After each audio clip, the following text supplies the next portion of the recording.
5 సంవత్సరాలుగా ఎక్కడా శ్రద్ధ పెట్టలేదు. ఇది వారసత్వంగా కొన్ని సమస్యలు వచ్చాయి. ఈ రోజు ఇక్కడ చూస్తే బుడమేరు నుంచి నీళ్లన్నీ తీసుకుపోవడానికి సగిలేరు ద్వారా ఏదైతే ఆ, కొల్లేరు తీసుకుపోవడానికి ఒక ఛానల్ కూడా దిగారు. ఆ ఛానల్ బ్రీచ్ వచ్చింది.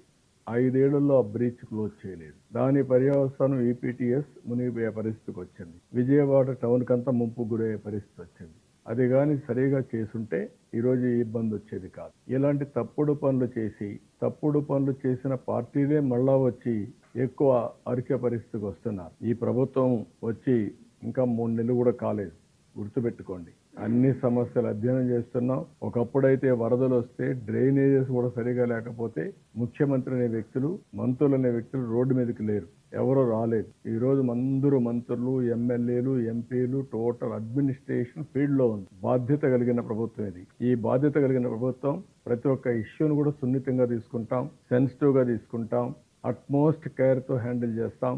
మళ్ళీ నార్మల్సీ వచ్చే వరకు అన్ని జాగ్రత్తలు తీసుకుంటాం. సూపర్ సైక్లోన్ మొదలుకొని, ఉదూద్ మొదలుకొని, తిత్లీ మొదలుకొని ఏ సైక్లోన్ వచ్చినా దాన్ని చాలా సమర్థవంతంగా హ్యాండిల్ చేశాం. ఈ తుఫాను కూడా అదే మరి హ్యాండిల్ చేస్తాం. భవిష్యత్తుకు కూడా ఒక డాక్యుమెంటేషన్ తయారు చేసుకొని ముందుకు పోతాం.